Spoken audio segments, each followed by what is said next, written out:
Hello, friends. Thank you for trusting me with a few minutes of your day and giving me the opportunity to talk to you via this amazing thing we call the internet. So, I've been thinking a lot about authentic encounter, and I wrote a blog post about it, and I was praying, and I just had this urge to make a video and talk directly to folks. I don't know how to edit videos, and I know that I'm doing everything wrong in terms of what is standard good quality for a YouTube video. But I also recognize that in any creative process, if you wait to share it until you think it's good enough, you will never ever do it or share it. So this is just me sharing a first idea, glimpse of something that maybe I'd be interested in making. So as I said, this blog already exists. These ideas I've already shared a bit, but I've been praying a lot about authentic encounter. And this phrase has just been coming up a lot in my journaling and prayer, and I'm just okay, there's something here. And so I sat down and wrote this the other day. And I just wanted to sort of highlight a few points from it. One is the idea of what I mean when I say encounter, because I think it's so important. It's this idea that we can see each other with fresh eyes, that we see each other all the time. We are looking at so many images every single day,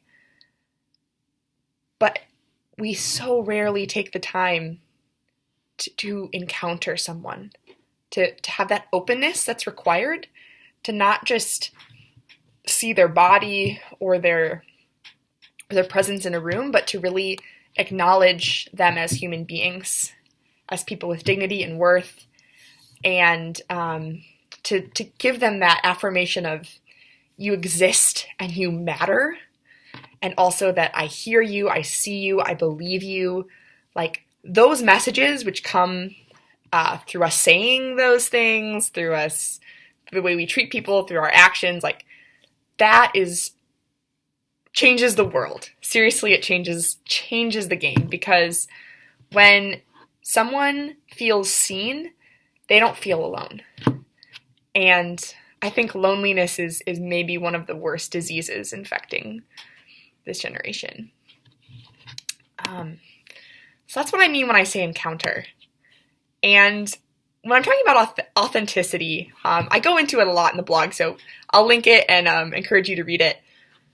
But I really, I guess the heart of it is just this idea that so often I think we get caught up in what is my path and who is this self, who am I supposed to be, or what am I supposed to do, just I, this selfish culture. And I think we have to just radically resist that and just really, as much as possible, augment that and say, no, this isn't about my will or what I want for my life. It's about what God wants for my life. I am not the creator of this life. I did not choose for myself to exist. I exist because God made me and loves me and has a purpose for my life. And so his will is ultimately what's going to give me that satisfaction that I'm desiring.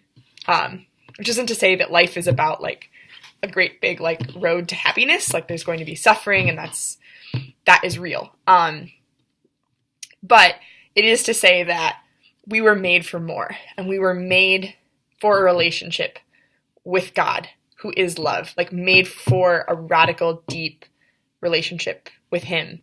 And that is God's will for us ultimately, is union with him, to be with him forever, both here and in the next.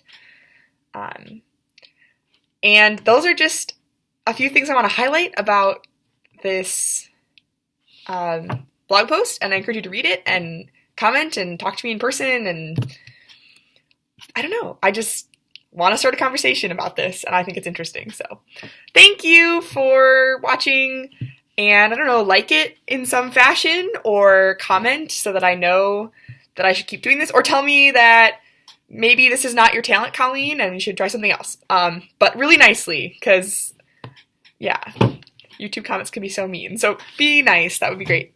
Thanks. I love you.